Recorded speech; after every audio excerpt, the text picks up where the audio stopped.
Gulf of Aden washes up on the shores of Somalia. It's a vital waterway for the world economy. A great deal of the oil, affordable clothes, food and electronics we buy pass through the Gulf. But shipping in these waters is becoming a dangerous business. Global shipping companies are diverting their fleet away from the Gulf. Another merchant vessel has been hijacked off the Horn of Africa. Armed with rocket-propelled grenades, the pirates were very serious in their intent. The pirates are paid hundreds of millions in ransom, but are they the ones who are cashing in? Civil war and famine have been fueling Somali piracy for more than a decade, making many turn to the sea in search of the source of income. International naval forces have been stepping up patrols in the area, but here they are behind enemy lines. The place has turned into a navigator's nightmare and the pirate's paradise.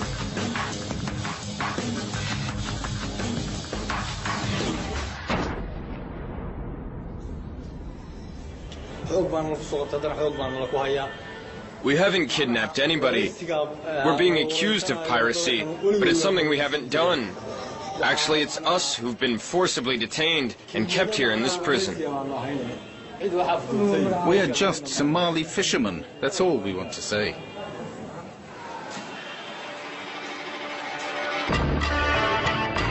End of April 2009, the Russian destroyer Admiral Puntland captured a suspected pirate ship in the Gulf of Aden, off the coast of Somalia.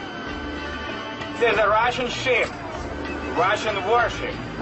If you understand me and here... 29 people from Iran, Pakistan and Somalia were detained. Among them, this man, Osman Yosef Said, would later claim he had nothing to do with piracy.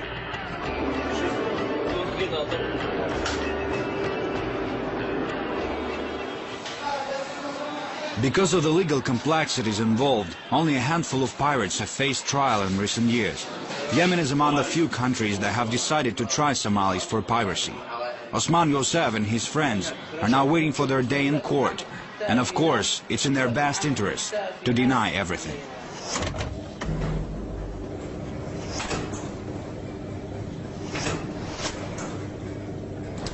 Colonel al-Barati is the head of the Yemeni Coast Guard in the district of Aden. The territory they patrol stretches about 500 kilometers along the coastline. Nevertheless, they try to respond to all distress calls. When we search any boat outside, we had to put their paper. If he has not paper, it means we have to deal with him very seriously and carefully. So this is what happened. And if you search any boat, find weapon, find ladders, 5 ropes, it means he's 100% a pirate. The Yemeni Coast Guard has 25 patrol vessels, but only one of them is equipped with a mounted machine gun.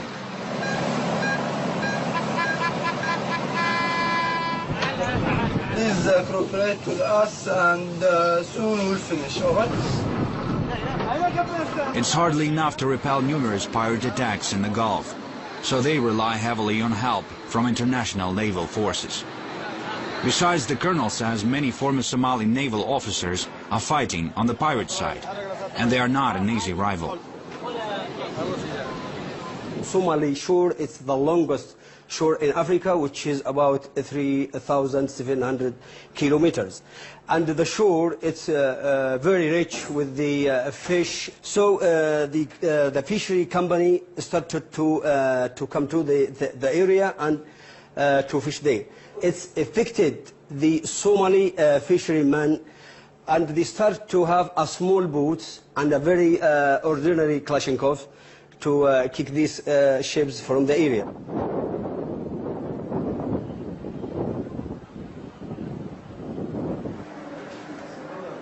This is the only sophisticated hospital in a nearly 700-kilometer radius, and Somali pirates are frequent patients here. Most doctors are from Russia or Ukraine, and every day is a challenge for them. It's a gunshot wound, so I was glad to see that the bullet entered close to the shoulder blade and hit his shoulder but didn't strike his lungs or any other vital organs. I really feel pity for these guys, not for their country, not for their way of life, just for the people. He will live, and he will live well. Since the collapse of the central government in 1991, Somalia's ongoing civil war has caused more than 300,000 deaths. But the port city of Bosaso in Somalia's breakaway state of Puntland is a relatively peaceful place. It's an important sea hub for smugglers, drug and human traffickers, and anyone with piracy in mind. Vladimir is a professional surgeon. He came here from Kiev nearly a year ago in search of better pay. Since then, he's been literally confined to the hospital building. Doctors stay in the hospital and rarely leave it during the daytime. In this city there's really no need to buy anything, because there's nothing to buy apart from this local drug called chud. It is sold on the streets, but I don't take it. A trip to the outside world implies some kind of necessity, some need, but I don't need what they have to offer. Just a couple of hundred nautical miles off this coast lies one of the busiest shipping lanes in the world. Hundreds of ships being hijacked and dozens of crew members held to ransom in these waters. Each year, more than 20,000 vessels choose the Gulf of Aden as the quickest trade route between the East and the West. The only way to bypass the area is by taking a far longer trip, going around Africa via the Atlantic Ocean. This alternative route may cost ship owners millions, as it takes up to 3 more weeks at sea. So they are pressed to send their vessels through the pirate-infested Gulf. And some of the ships don't get through. It's been 1.5 days of storm for us in the Indian Ocean. By the time we entered the Gulf of Aden, the storm subsided. So we put up an additional watch to keep track of the waters around us. But unfortunately, that didn't help. The German-owned merchant ship Lemon Timber was seized by pirates off the Somali coast in May 2008. A heavily loaded vessel carrying steel from China to Germany. It was only 1.5 meters above water, and it was an easy prey for the hijackers. They just jumped aboard. The 16 crew taking hostage included a Russian captain. We've been guarded by pirate groups from 3 Somali clans. One clan treated us with respect. The others, though, were trying to humiliate us. In fact, they had fights amongst themselves.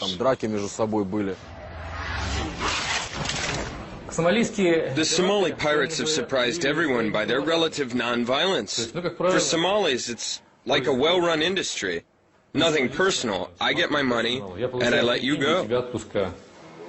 Vadim Mamontov is an inspector for the International Transport Workers Federation at the port of the Russian enclave of Kaliningrad. He also presides over the Russian Maritime Trade Union, and he has heard quite a number of hostage stories in his career. According to the sailors who've been captured by the pirates, the hijackers were turning the cabins upside down. They were smashing computers, and they described them as people who barely know how to use a cell phone. But to keep track of the ship's course, to find and intercept it, to carry out that kind of maneuver, this takes a lot of skills.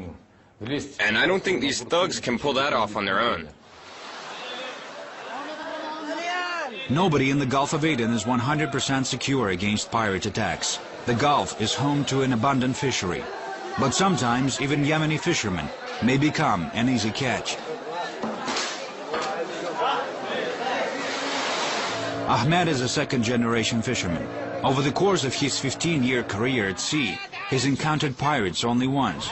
But once was enough to keep him from fishing far off the coast ever again. 5 months ago, I encountered pirates at sea. When they got closer on their big boat, they started to point guns at me. I was afraid they'd kill me, but they made me get into a different Yemeni boat, so I did.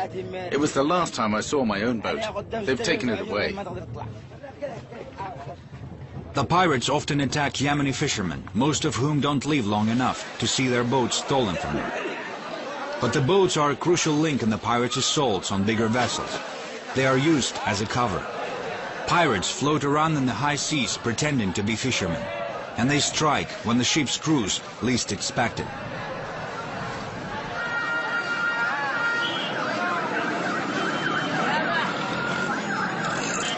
Some 400 kilometers north of the troubled Gulf is the Yemeni capital Sana'a. It lies in the heart of highlands on a plateau more than 2,000 meters above sea level. Ancient city of nearly 2 million people is sharing its nowadays problems with the rest of the country. A staggering unemployment rate, drug abuse, separatists and Al-Qaeda terrorists. The country faces a lot of challenges, and the Somali refugee issue is one of them.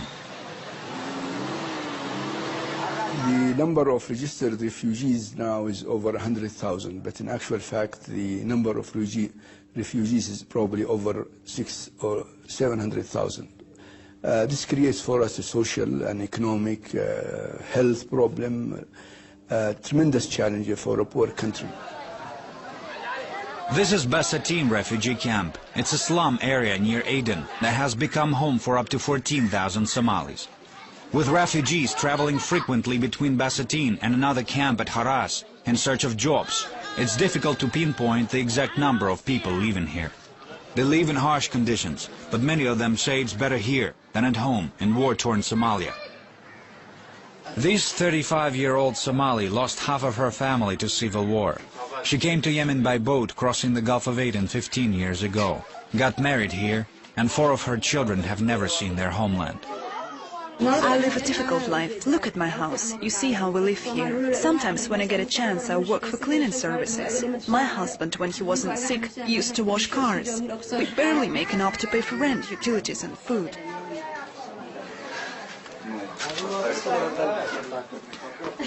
When the Somali refugees first come ashore, there are reception centers all along the coast, especially in Maifa, Dubab, and a local NGO.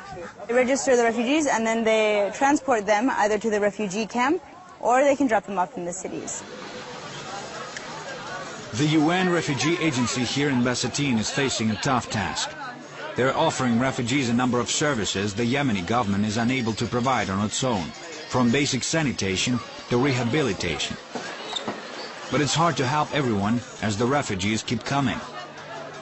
Yet not all of them are fleeing from the war. I have heard also that there are informants and people that assist piracy that are working out of Aden, which is for obvious reasons. I mean, you have the port here.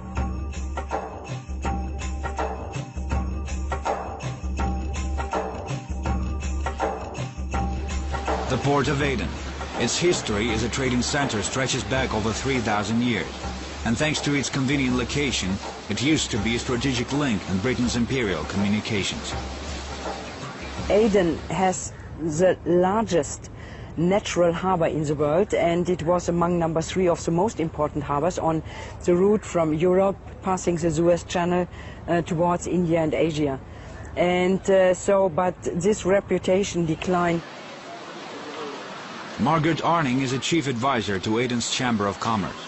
She first came here from Germany as a tourist. 20 years on, she returned with a mission. Margaret wants the port to regain its importance. It is now losing millions in revenues, and piracy is playing a key role in making merchant fleets bypass this area.